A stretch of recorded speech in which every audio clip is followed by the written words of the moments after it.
Iran అధ్యక్షుడు Masoud Pezeshkian ఎక్స్లో ఒక పోస్ట్ పెట్టారు. యుద్ధాన్ని ఆపడానికి యుఎస్ అండ్ ఇజ్రాయెల్ ముందు 3 కండిషన్స్ పెట్టారు.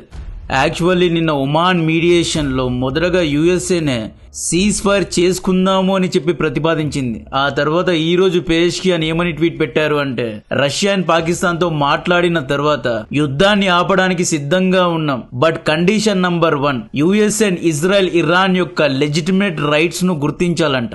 అంటే ఇరాన్ అణ్వాయుధాలు మిజైల్స్ ను తయారు చేసుకోవచ్చు, ఇరాన్ న్యూక్లియర్ ప్రోగ్రామ్ ని గుర్తించాలి, ఇరాన్ పై వేసిన ఎకనామిక్ శాంక్షన్స్ ను తొలగించాలి. సెకండ్ కండిషన్ నష్టపరిహారాన్ని చెల్లించాలి. ఫిబ్రవరి 28 నుండి యుఎస్ఏ ఇజ్రాయెల్ ఇరాన్ పై యుద్ధం చేస్తున్నారు. ఈ యుద్ధాన్ని మొదటగా యుఎస్ అండ్ ఇజ్రాయెలే స్టార్ట్ చేశారు కాబట్టి దాడుల్లో నష్టపోయిన ఇరాన్ ఆస్తులను తిరిగి ఇచ్చేయాలి, డ్యామేజ్ ను చెల్లించాలి. Iran infrastructure, oil fields, military sites and సామాన్య ప్రజల్ని చంపినందుకు కాంపన్సేషన్ అంటే నష్టపరిహారాన్ని ఇవ్వాలి అన్నాడు. థర్డ్ కండిషన్ ఫ్యూచర్లో ఇరాన్పై అగ్రెషన్ అంటే ఇరాన్పై ఇలాంటి దాడులు మళ్ళీ చేయకూడదు అనే హామీ ఇవ్వాలి. రిటర్న్ కండిషన్ పెట్టారు. హామీ అంటే రిటర్న్ సెక్యూరిటీ అగ్రిమెంట్ చేసుకోవాలి, యుఎన్ ద్వారా అగ్రిమెంట్ చేసి భరోసా ఇవ్వాలి, లేదా రష్యా చైనా మధ్యత్వంలో అగ్రిమెంట్ జరగాలంట. ఈ 3 కండిషన్స్కు ఒప్పుకుంటే యుద్ధాన్ని ఆపుతామంటున్నారు. నిన్న రాత్రి ఇరాన్ యుఎస్ఏ యొక్క 2 ఆయిల్ ట్యాంకర్స్ పై స్పీడ్ బోట్స్తో దాడి చేసింది.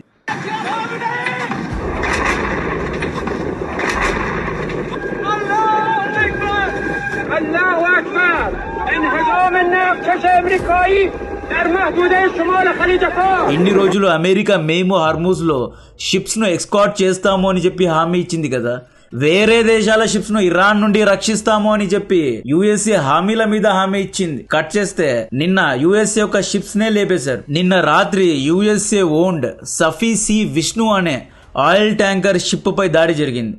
అండ్ యుఎస్ఏ యొక్క జెఫిరోస్ అనబడే ఒక Greek company US owned ship పై దాడి చేశారు. దీన్ని strait of Hormuz north side లో అంటే ఇరాకీ వాటర్స్ దగ్గర, ఇరాక్ సముద్ర తీరం దగ్గర అల్ జుబైర్ పోర్ట్ వద్ద లేపేశారు అనమాట. ఇరాన్ వాడిన స్పీడ్ బోట్ పేరు పేక్యాప్ అండ్ జుల్ఫగార్. ఈ పేక్యాప్ అండ్ జుల్ఫగార్ అనేది నార్త్ కొరియన్ టెక్నాలజీ ద్వారా తయారు చేసుకున్నారు.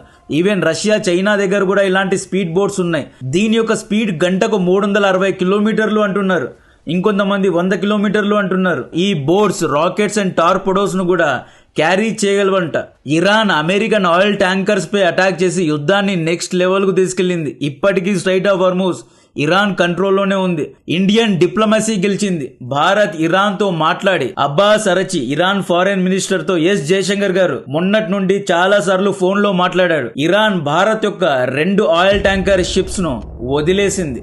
ఇరాన్ భారత్ యొక్క పుష్పక్ అండ్ పరిమల్ అనబడే 2 ఆయిల్ ట్యాంకర్ షిప్స్ ను వదిలేసింది. ఇప్పుడు అవి ముంబైకు చేరుకున్నాయి. డిప్లొమసీలో చాలా పెద్ద విజయాన్ని సాధించాం. చాలా మంది అన్నారు ఇరాన్ భారత్ యొక్క షిప్స్ పై ఆయిల్ ట్యాంకర్స్ పై దాడి చేసింది, దాదాపు 4 భారతీయులు చనిపోయారు, డిప్లొమాటిక్ గా మనం ఫెయిల్ అవుతున్నామా అంటే ఫెయిల్ అవ్వడం లేదు. జయశంకర్ గారు ఉన్నారు, ఈయన మాట్లాడి 2 షిప్స్ ను అలో చేశారు. ఒకవేళ ఇరాన్ ఇలాగే నాటకాలాడి ఇండియన్ షిప్స్ నే టార్గెట్ చేసి చైనా షిప్స్ ను మాత్రమే వదిలేసి ఈ విధంగా ఇండియాలో ఆయిల్ అండ్ గ్యాస్ యొక్క కొరత వచ్చింది అనుకోండి, భారత నేవీ దగ్గర కూడా ఒక ఆయుధం ఉంది, దాన్ని కరెక్ట్ గా వాడితే ప్రపంచం మొత్తం గజగజలాడుతుంది. మనం తలుచుకుంటే మలక్కా స్ట్రైట్ ను బ్లాక్ చేయొచ్చు, లేదా ఇరాన్ ఆయిల్ ట్యాంకర్స్ ను మలక్కా దగ్గర బ్లాక్ చేస్తే ఇరాన్ ఏం ముఖం పెట్టుకుంటుంది. యాక్చువల్లీ ఈ యుద్ధ సమయంలో ఇరాన్ యొక్క ఐరిస్ లావాన్ అనే షిప్ ను కొచ్చిలో డాక్ అవ్వడానికి మనం పర్మిషన్ ఇచ్చాం. ఐరిస్ డేనా శ్రీలంకలో సంక్ అయింది, అది వదిలేయండి. ఐరిస్ బుషర్ అనే షిప్ కూడా మనం ఎస్కాట్ చేసాం, ఇప్పుడు ఇది శ్రీలంకలో షెల్టరే ఉంది. సో ఈ విధంగా మనం ఇరాన్ కు హెల్ప్ చేస్తున్నాం, ఇరాన్ కూడా మనకు హెల్ప్ చేయాలి. చైనాకు మాత్రమే ఆయిల్ ట్యాంకర్స్ ను సప్లై చేస్తున్నారు, చైనీస్ షిప్స్ ను మాత్రమే అలో చేస్తున్నారు. ఇలా సెలెక్టివ్ గా పర్మిషన్స్ ఇవ్వడం కరెక్ట్ కాదు. అండ్ స్ట్రైట్ ఆఫ్ హార్మూజ్ అనేది ఇరాన్ యొక్క సొత్తు కాదు, అది ఇంటర్నేషనల్ వాటర్. ఇలా ఎవడు పడితే వాడు చోక్ పాయింట్స్ ను క్లోజ్ చేసుకుంటూ ఉంటే ఇండియా కూడా మలక్కా స్ట్రైట్ ను క్లోజ్ చేసుకుంటుంది. దమ్ముంటే ఎవడొస్తాడో రమ్మనండి. ఇండియాను తక్కువగా అంచనా వేయడానికి లేదు. ఇండియన్ షిప్స్ ను అలో చేశారు, చాలా మంచి న్యూస్. దీనివల్ల ఇండియాలో ఆయిల్ అండ్ గ్యాస్ యొక్క క్రైసిస్ అనేది కొంతవరకు తగ్గుతుంది. నిన్న రాత్రి యుఎస్ఏ ఆయిల్ ట్యాంకర్స్ లేచిపోయిన తర్వాత అమెరికా ఏమంటోంది అంటే హార్మూజ్ లో చాలా డేంజరస్ ఇరాన్ బోట్స్ ఉన్నాయి, ఇరాన్ యొక్క సీ డ్రోన్స్ ఉన్నాయి, వాటి నుండి మేము రక్షణను కల్పించలేము అన్నట్లు ఈ రోజు యుఎస్ఏ మాట్లాడుతోంది. ఈ రోజు ఇరాన్ కువైట్ ఎయిర్పోర్ట్ పై దాడి చేసింది. ఎయిర్పోర్ట్ యొక్క బిల్డింగ్ అండ్ ఇన్ఫ్రాస్ట్రక్చర్ పై షాహెడ్ డ్రోన్స్ పడ్డాయి. ఎయిర్పోర్ట్ యొక్క మెటీరియల్ డ్యామేజ్ అయింది, ఎవరూ చనిపోలేదు. ఫార్చునేట్లీ ప్రాణ నష్టం ఏమీ జరగలేదు. ఇరాన్ కువైట్ ను టార్గెట్ చేయడానికి కారణం నిన్న రాత్రి కువైట్ లో ఉన్న camp Arifjan and Ali Al Salem air base నుండి ఇరాన్ పై దాడులు జరిగాయంట. ప్రతిదాడిగా కువైట్ పై దాడి చేస్తున్నారు. ఇరాన్ గల్ఫ్ దేశాలకు ఇస్తున్న వార్నింగ్ ఏంటి అంటే, యుఎస్ఏకు మీ యొక్క భూమిని అండ్ మీ యొక్క ఎయిర్ స్పేస్ ను ఇవ్వద్దు. మీ భూమి ద్వారా యుఎస్ఏ ఇరాన్ పై దాడి చేస్తే ప్రతిదాడిగా మేము ఎయిర్పోర్ట్స్, ఇన్ఫ్రాస్ట్రక్చర్స్, బిల్డింగ్ లేదా బ్యాంక్స్ పై దాడి చేస్తాము అన్నట్లు ఇరాన్ వార్నింగ్ ఇస్తోంది. ఈవెన్ నిన్న రాత్రి ఒమాన్లో ఉన్న సలాలా పోర్ట్లో ఆయిల్ స్టోరేజ్ ట్యాంక్ పై ఎవరో దాడి చేశారు. ఇరాన్ ఏమంటోంది అంటే దీనిపై దాడి మేము చేయలేదు అంటున్నారు. కలిసి ఇన్వెస్టిగేషన్ చేద్దాము అంటున్నారు. టర్కీపై 2 మిజైల్స్ ను విసిరారు. ఇరాన్ ఏమంటోంది టర్కీపై దాడిని మేము చేయలేదు, కావాలంటే జాయింట్ గా ఇన్వెస్టిగేషన్ చేద్దామంటున్నారు.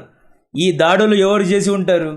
మేబీ ఇజ్రాయెల్ టర్కీపై దాడి చేసి నాటో మొత్తాన్ని యుద్ధంలో లాగడానికి చూస్తోందా, లేదా ఒమాన్ యొక్క పోర్టుపై దాడి చేసి న్యూట్రల్గా ఉన్న ఒమాన్ను కూడా యుద్ధంలో లాగడానికి ట్రై చేస్తున్నారా? ఢిల్లీ, ముంబైలో అన్ఎక్స్పెక్టెడ్లీ కొన్ని ఎక్స్ప్లోజన్స్ జరిగాయి.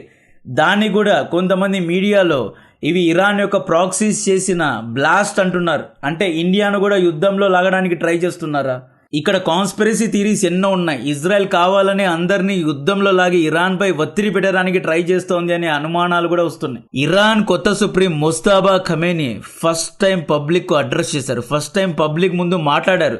యాక్చువల్లీ ఫిబ్రవరి 28 దాడిలో ఈయన తీవ్రంగా గాయపడ్డారు. ఈవెన్ కాళ్ళు కూడా పోయింది, లేదా ఒక లెక్కు తీవ్రంగా గాయాలయ్యాయి అంటున్నారు. ఈయన ఏమంటారు అంటే, ఇరాన్ పై దాడి చేసినందుకు యుఎస్ఏ అండ్ ఇజ్రాయెల్ కంపెన్సేషన్ ను చెల్లించాలి అండ్ మేము స్ట్రైట్ ఆఫ్ హార్మూజ్ ను ఇలాగే క్లోజ్ చేస్తాము. దీనివల్ల యుఎస్ఏ పై ఒత్తిడి పడుతుంది. We will use this as tool of pressure అంటున్నాడు. మా యొక్క నైబరింగ్ దేశాలపై దాడి చేయడం మాకు కూడా ఇష్టం లేదు, అయితే అమెరికా యొక్క మిలిటరీ బేసెస్ కు ఆశ్రయం ఇచ్చినందుకు దాడి చేయాల్సి వచ్చింది అన్నట్లు ఈయన మాట్లాడారు. యాక్చువల్లీ ముస్తాబా ఖమేనీ ఎవరికి కనబడలేదు అండ్ ఈయన వాయిస్ కూడా వినబడలేదు.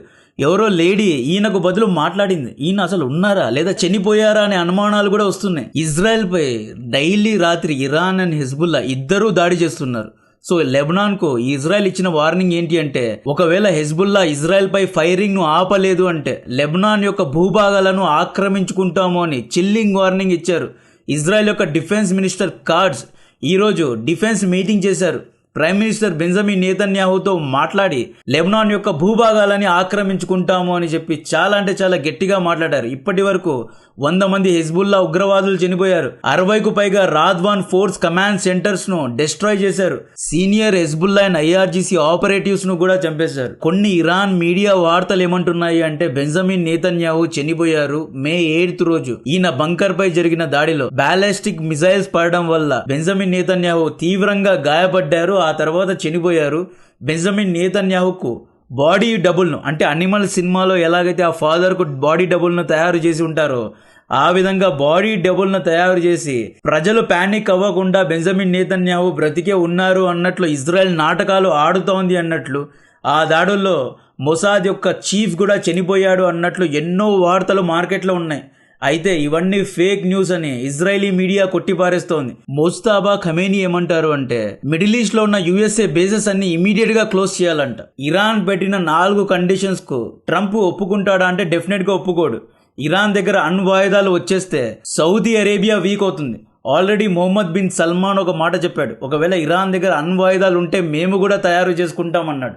సౌదీ దగ్గర, ఇరాన్ దగ్గర, అందరి దగ్గర అణ్వాయుధాలు వచ్చేస్తే ఇక యుద్ధాలే జరగవు, మొత్తం పీస్ అండ్ అందరూ పవర్ఫుల్ అయిపోతారు. ఇలా అందరూ పవర్ఫుల్ అవ్వడం అమెరికాకు ఇష్టం లేదు కాబట్టి డెఫినెట్గా ఇరాన్ యొక్క కండిషన్స్ కు ఒప్పుకోరు. మిడిల్ ఈస్ట్ నుండి యుఎస్ఏ బేసెస్ అన్ని వెళ్లిపోవాలి అని ముస్తాజా ఖమేనీ అంటున్నాడు. మిడిల్ ఈస్ట్ లో దాదాపు 50,000 మంది అమెరికన్ సైనికులు ఉన్నారు. ప్రతి ఇయర్ ఖతార్ అమెరికాకు $300 to $400 బిలియన్ ఆర్డర్ ఇస్తుంది. సౌదీ అరేబియా దాదాపు $500 బిలియన్ ఆర్డర్ ఇచ్చింది. ఈ గల్ఫ్ దేశాల్లో యుఎస్ఏ నుండి F-35 fighter jets, F-16 Patriot వంటి anti missile defence system, drones, ఈ విధంగా ఎన్నో ఆయుధాలు కొంటారు. గల్ఫ్ డబ్బులతోనే అమెరికన్ మిలిటరీ కాంప్లెక్స్ యొక్క వ్యాపారం జరుగుతోంది. ఇంత పెద్ద వ్యాపారాన్ని అమెరికా వదులుకుంటుందా?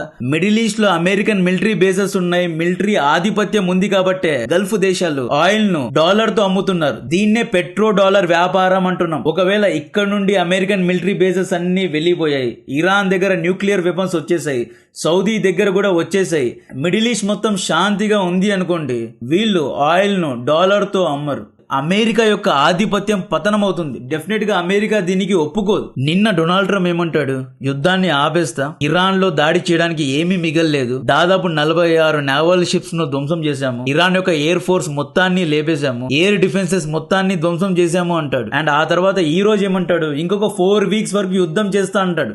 ఎందుకంటే ఇప్పుడు క్రూడ్ ఆయిల్ బ్యారెల్ యొక్క ధర $91. ఆయిల్ ప్రైస్ స్టెబుల్ అవ్వడానికి కారణాలు ఏంటి అంటే యుఎస్ఏ మిత్ర దేశాలు అండ్ యుఎస్ఏ దాదాపు 400 మిలియన్స్ బ్యారెల్స్ ఆఫ్ ఆయిల్ ను మార్కెట్ లో రిలీజ్ చేశారు కాబట్టే ఆయిల్ ప్రైస్ అనేది స్టెబుల్ అయింది. ఇంకొక 4 వీక్స్ వరకు ఇరాన్ పై యుద్ధం చేయడానికి డొనాల్డ్ ట్రంప్ కు కుషన్ దొరికింది అనమాట. ఇరాన్ ఏమని హెచ్చరిస్తోంది అంటే రేపొద్దున రెడ్ సీ దగ్గర ఉన్న బాబ్ అల్ మండప్ ను కూడా హౌతీలు బ్లాక్ చేస్తారు, strait of Hormuz and Red Sea రెండింటినీ బ్లాక్ చేసుకుని కూర్చుంటాము అన్నట్లు వీళ్ళు వార్నింగ్ల మీద వార్నింగ్లు ఇస్తున్నారు. కొన్ని సోర్సెస్ ద్వారా వస్తున్న న్యూస్ ఏంటి అంటే ఈ రోజు రేపు రాత్రి ఇజ్రాయెల్ ఇరాన్ యొక్క ఎలక్ట్రికల్ గ్రిడ్స్ పైన లేదా మేజర్ ఇన్ఫ్రాస్ట్రక్చర్ పైన, ముఖ్యంగా ఎలక్ట్రికల్ గ్రిడ్స్ పై దాడి చేసి యుద్ధాన్ని నెక్స్ట్ లెవెల్ కు ఎస్కలేట్ చేస్తుంది. ఇరాన్ ఎలక్ట్రికల్ గ్రిడ్స్ పై దాడి చేస్తే ఇరాన్ దగ్గర కరెంట్ ఉండదు, ఐఆర్జీసీ యొక్క బంకర్స్ కు లేదా గృహాల్లో కరెంట్ ఉండదు కాబట్టి ఇది ఇరాన్ కు చాలా పెద్ద దెబ్బ అంటున్నారు. రాత్రిపూట ఇరాన్ దాడి